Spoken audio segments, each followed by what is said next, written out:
Shalom, shalom, estamos de volta hoje no canal para falarmos da grande festa de Hanukkah, que está próxima, Baruch Hashem. Então, esta festa que nós estaremos comemorando no dia 25 de Kislev, que este ano vai cair também no dia 25 de dezembro. Então, nós estaremos participando de uma festa durante 8 dias. O que é Hanukkah? Por que existe essa comemoração? O que significa esta festa? Que emanação do Eterno tem para nós? Nós sabemos que o povo de Israel presenciou diversos milagres, muitos milagres, inclusive a abertura do mar é um dos milagres que o povo de Israel presenciou.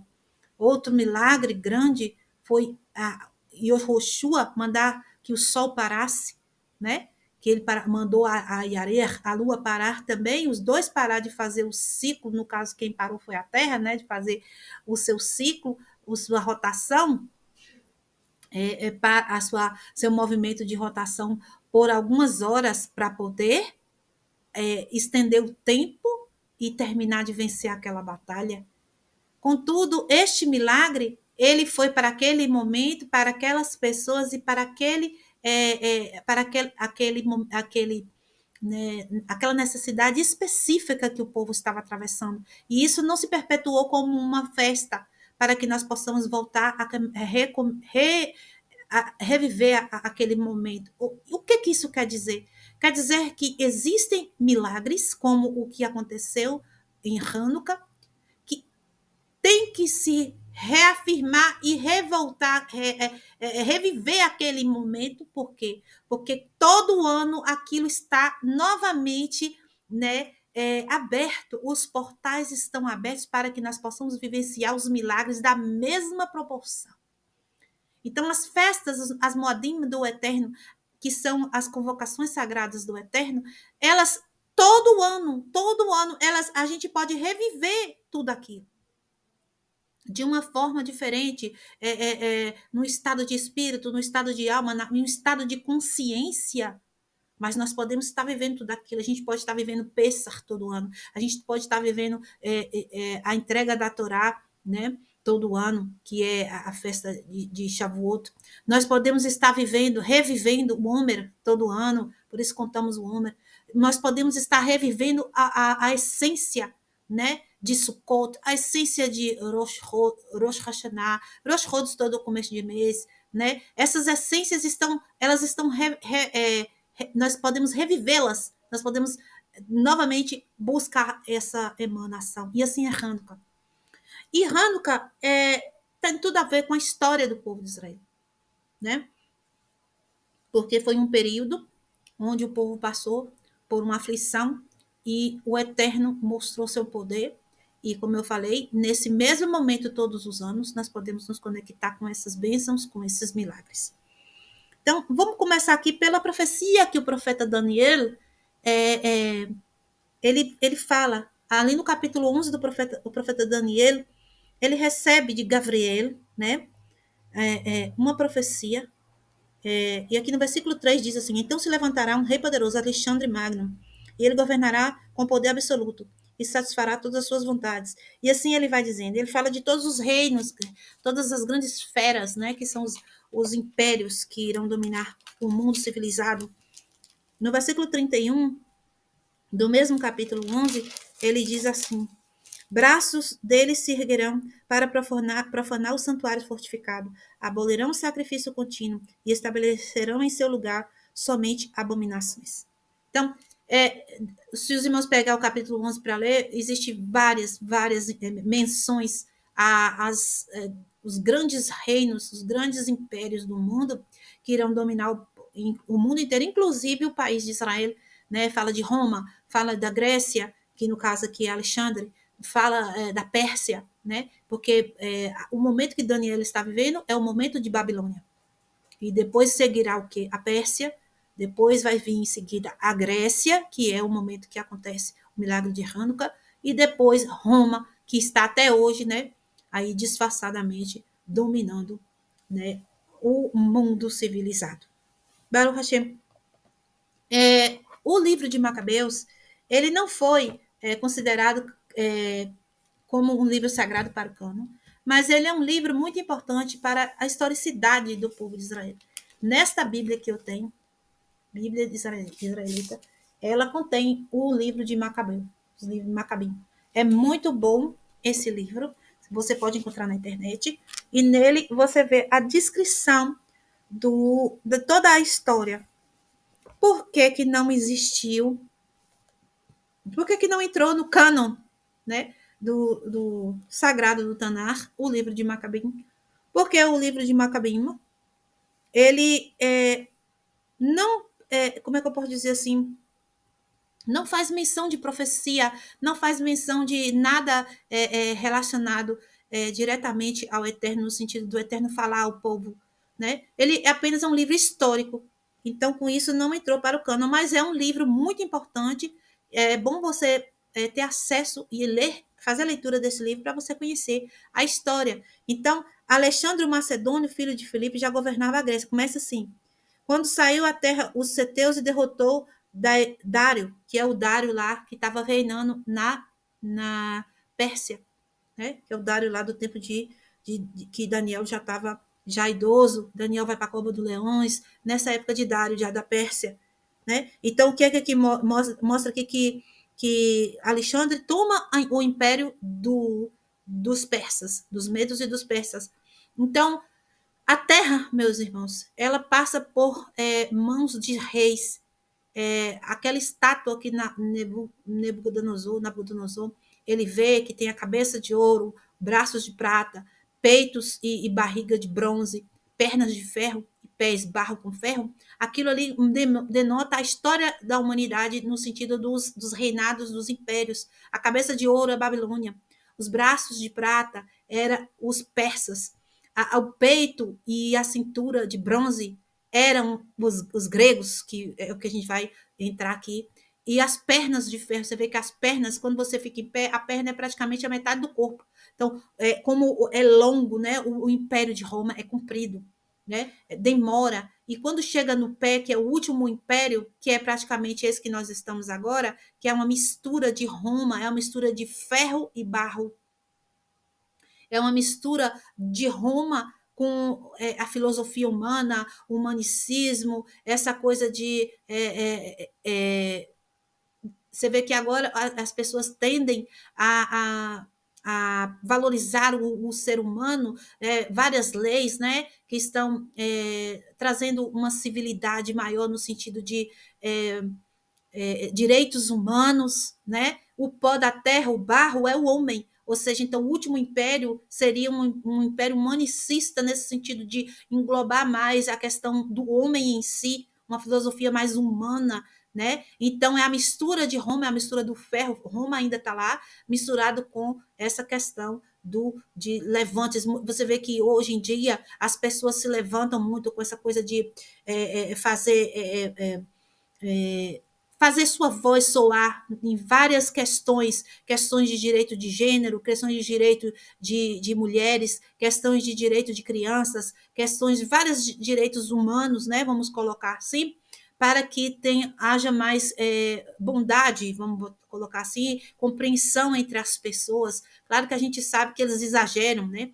Mas existe também um lado positivo de tudo isso, porque antes desses movimentos, né, o povo sofria muitas repressões desses impérios que eu estou falando aqui. Eram ditadores, né, que escravizavam as pessoas, entravam nos países, tomavam tudo, obrigavam as pessoas a pagar impostos altos, né, tomavam o poder da mão do local, da mão do nativo, né, e dominavam a força. Eram exércitos muito violentos, né? Então, com isso, a Terra foi passando por vários impérios. Como eu falei, primeiro teve o império. Você vê que o Egito nem entra, né? O Egito foi um grande império, mas como o Egito sofreu, né, com as pragas do Eterno, ele foi praticamente apagado da história. O Eterno apagou o Egito, né? Então o Egito ficou à parte. Então conta-se a história dos grandes impérios babilônico, que também está misturado os assírios, os persas, os medos, depois gregos, que é o que a gente vai presenciar nessa festa, depois Roma, e por último, uma mistura de Roma com filosofias e levantes humanitários, né? Vamos colocar assim. Então, no tempo da Grécia, né? O que a Grécia fez? Alexandre o Grande, que a gente estudou na escola, o que ele fez? Ele conquistou o mundo civilizado da forma que eu disse, impondo, né? Ele chegava no país e tomava, matava, destruía os exércitos, destruía as fortalezas do país e tomava, matava o rei, né? Ou prendia o rei, geralmente matava o rei, né? E colocava alguém de sua confiança para governar ali e pegava as riquezas do país, levava, passava a receber, arrecadar impostos dos como é que eu posso dizer, dos habitantes do lugar, as pessoas que faziam levantes eram presas ou mortas ou levadas escravizadas, né? Uma coisa diferente que a Grécia fazia da Pérsia, que a Pérsia fazia tudo isso, só que a Pérsia ela não impunha sua religião para o povo. Já a Grécia, ela não impôs a religião, porque isso foi Roma que fez. Roma impôs a religião mundial, né, a religião católica, católico significa universal, né? Então, a religião universal, eles impuseram para todo o mundo civilizado uma única religião, e quem não quisesse participar, quem não fosse ativo da religião, seria depois, com a Inquisição, passaram a ser perseguidos, mortos, presos, né? Então, Roma fez dessa forma com a religião. Grécia fez com sua o quê? Sua tradição, sua filosofia. Quem nunca ouviu falar da filosofia grega, né? Que traz coisas boas. Contudo, a mistura sempre existe, o bem e o mal misturado. Então, traz coisas positivas, mas também junto vem coisas muito negativas, principalmente o culto ao corpo. A Grécia era muito voltada a isso, a cultuar o eu, né? O eu lírico, essa questão de exposição do corpo também, de beleza, de achar a beleza do corpo, que deve ser. Hoje as pessoas falam tudo que é bonito é para se mostrar, diz a música, né? Isso é grego.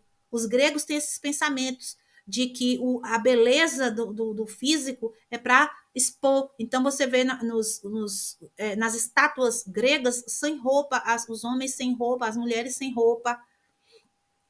E isso fere princípios de nossas leis da Torá, né? Porque quando Adam peca, o que é que Adam faz?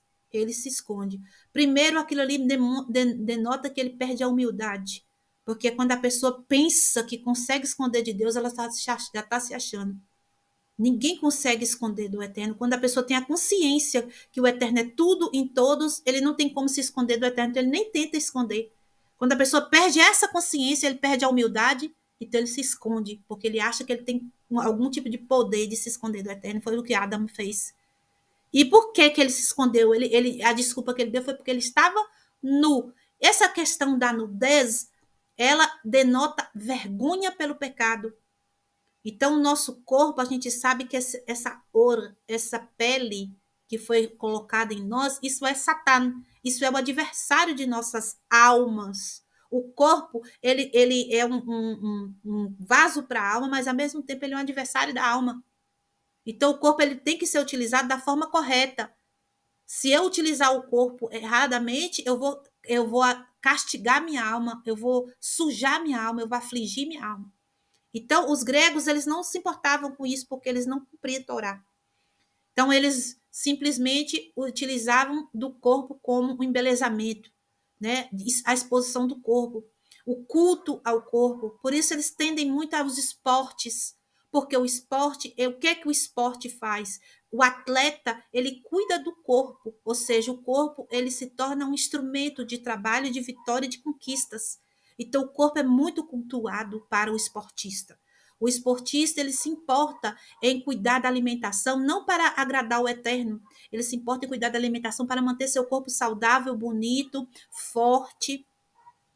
Então, tudo isso tem um lado bom? Tem. Você deve comer comida saudável, você deve fazer exercícios, sim. Mas não no objetivo de culto ao corpo, mas sim no objetivo de você manter-se saudável para conseguir fazer o serviço divino. Então, os gregos, né, eles eram desse jeito. E eles começaram a construir em Israel, na terra de Israel, estádios como arenas para esportes. E isso não era tradição, não é tradição de nosso povo.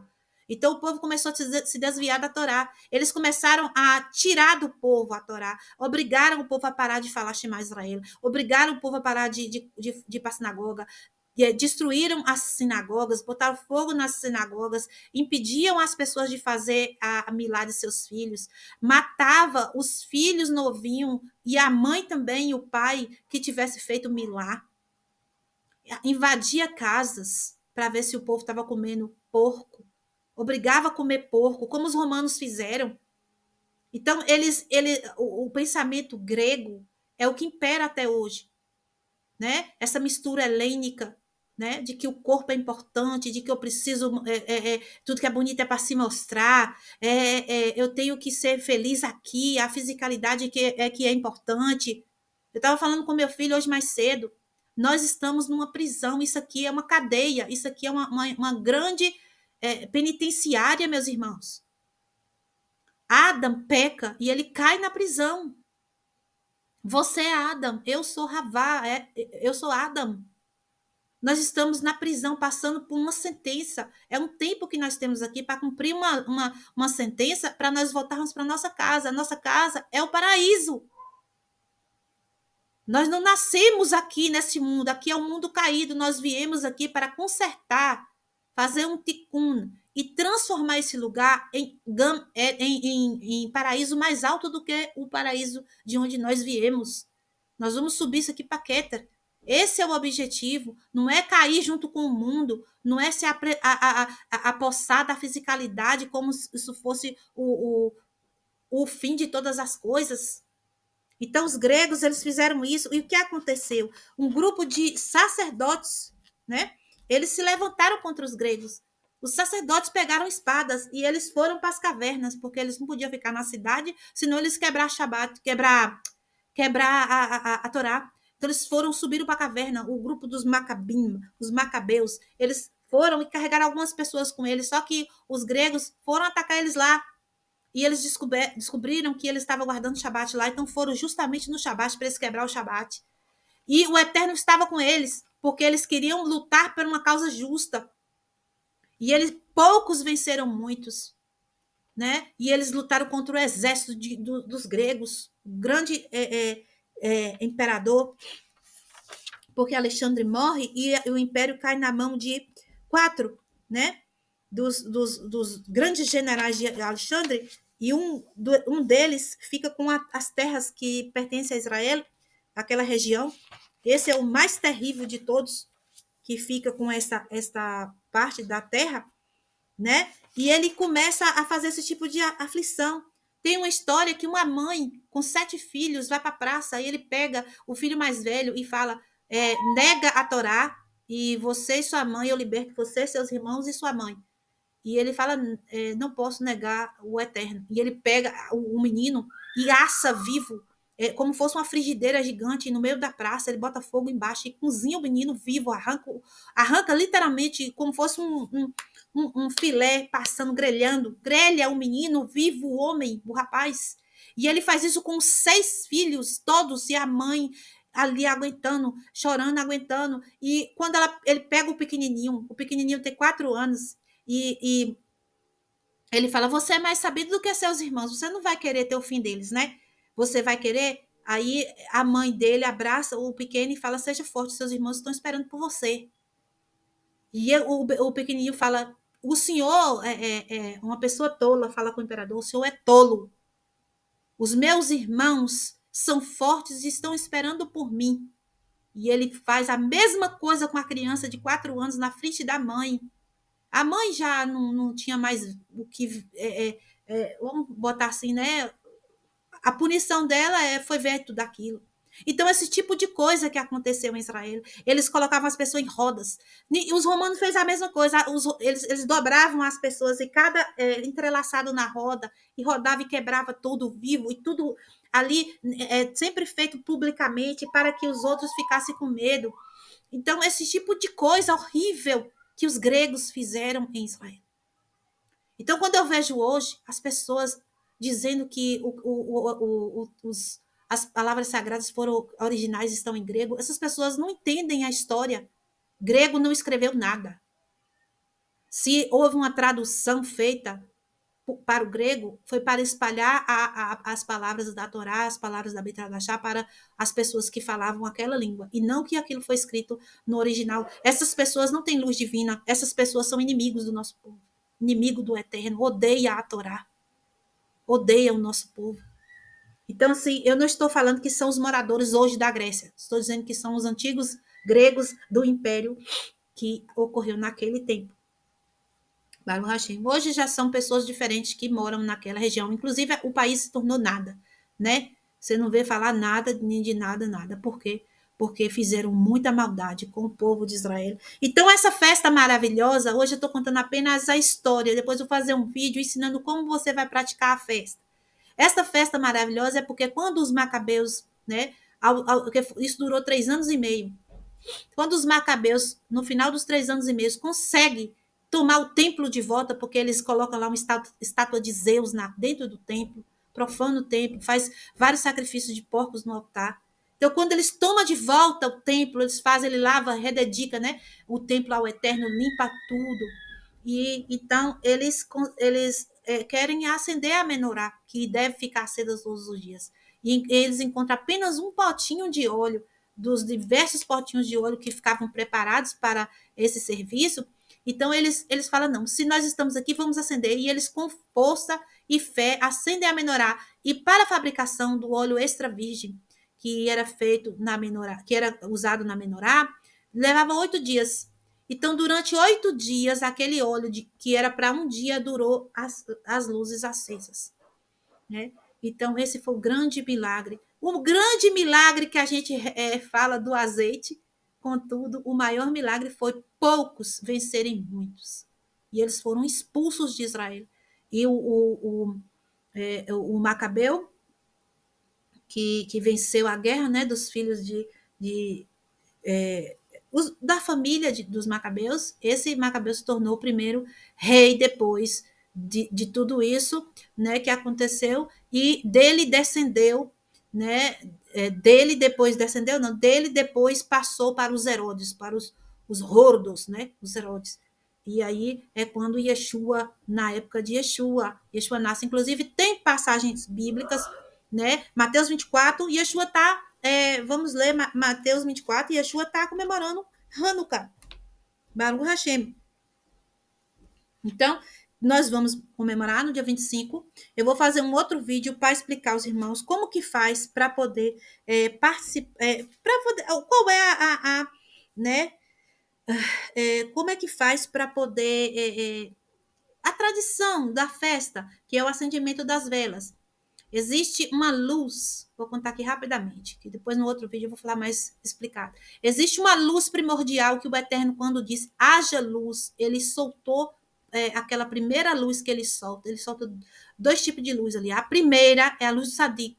Essa luz é a mais poderosa que existe. O que é luz? Luz é conhecimento, ok? Essa luz que o Eterno solta durou 36 horas. Então, com isso, a gente vai acender as velas de Hanukkah. Eu vou pegar aqui a Hanukkah para os irmãos. Espera aí, só um momento. Então, aqui está a Hanukkah, que nós vamos utilizar para acender. Essa que está aqui solta, ela chama servo. Ou seja, ela não faz parte da Hanukkah, que são de 8 dias. Ela é o servo, é aquela que acende. Por que existe o servo? Porque essas luzes são luzes sagradas. Então, se eu vou acender ela na minha casa, eu não posso utilizar delas para poder me aquecer, ou para fazer leituras, ou para poder iluminar a minha casa. Então, essa aqui é que eu posso utilizar. Então, quando essa está no meio, então, eu posso, então, usar da luz das velas sagradas, que é uma luz, como eu falei, uma luz mais primordial que existe, que vai ser revelada durante essa festa. É mais interessante e mais caché, vamos colocar assim, se for feito de azeite. Essa aqui coloca-se velas normal, mas eu vou fazer de azeite também, e eu vou ensinar no outro vídeo como fazer para os irmãos poderem fazer. Então, eu vou acender primeiro dia o servo. Quando eu acendo o servo, aí eu posso acender com a luz do servo a primeira vela. Aí fica aceso 2 velas no primeiro dia. Vamos contar. 2 no primeiro dia. Aí no segundo dia eu vou acender uma e 2 aqui, 3, então. Conservo, sempre conservo. No terceiro dia, 3 com uma, 4. No quarto dia, 4 com uma, 5. E assim vai. Então, primeiro dia, 2, segundo dia, 3. E aí, quando eu conto quantas velas eu acendi no final da festa, serão 36 luzes que eu acendi. Essas 36 luzes que eu acendi vai remeter às 36 horas de luz primordial que o Eterno deixou que ocorresse no começo do universo. Essa luz poderosa, que é de conhecimento, como eu já falei para os irmãos, ela vai ser entregue ao Sadik no Olam Abá. Então, é um período de 8 dias que eu tenho acesso a essa luz no momento em que eu acendo isso aqui. Eu posso utilizar, pelo menos, no mínimo, 1 hora as velas acesas, ou seja, eu posso utilizar a mesma vela nos 8 dias. Eu acendo durante 1 hora, depois eu venho com um apagador, um abafador, apago. No outro dia, aquela mesma vela eu já posso reutilizar para acender. Ou eu posso deixar queimar toda, no final, no outro dia eu acendo uma outra vela. Pode fazer assim também, ok? Então, é uma luz muito especial. E existe uma coisa importante que você tem que saber. Durante essa festa, existe a probabilidade de você receber um milagre maior ou igual proporcionalmente ao milagre que foi revelado lá para os nossos irmãos no tempo dos gregos. Então, prepare-se para receber um grande milagre de Hanukkah. Participe da festa de Hanukkah. Se você tiver dúvida, que tiver interesse, tiver vontade de participar conosco, deixe nos comentários que eu vou colocar o meu contato e você pode, então, entrar em contato conosco para participar do nosso grupo. E assim você vai estar participando da nossa congregação. Não deixe passar essa oportunidade tão maravilhosa de se conectar com a luz primordial do Eterno. Durante os 8 dias da festa, nós iremos comemorar, então, 25, 26, 27, 28, 29, 30, 31 e dia 1º de janeiro, no calendário gregoriano, e vai ser 25, 26, 27, 28, 29, 30, 1 e 2 de Tevet. Então, temos uma festa que passa do final do mês de Kislev até o iníciozinho do mês de Tevet. Baruch Hashem. Que o Eterno nos abençoe e nos dê sabedoria e que nós possamos aprender a conectar com o Eterno e conseguir trazer milagres para nós nesta época. Eu tenho muitos milagres. Esse é o meu 4º ano de comemoração de Hanukkah, fazendo direitinho com as velas.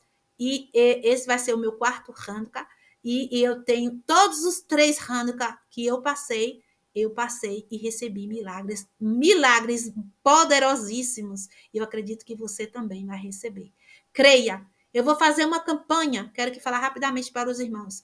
Quando faltar 13 dias para o dia da festa de Hanukkah, eu vou começar a leitura do Salmo 13 vezes por dia, com a intenção do meu pedido para o milagre de Hanukkah. Faça comigo. Conte 13 dias antes do dia 25 e comece a ler o Salmo 13 durante 13 dias, 13 vezes por dia, e o Eterno vai fazer um milagre esplêndido na tua vida, eu creio. Shalom, shalom e lehitraot.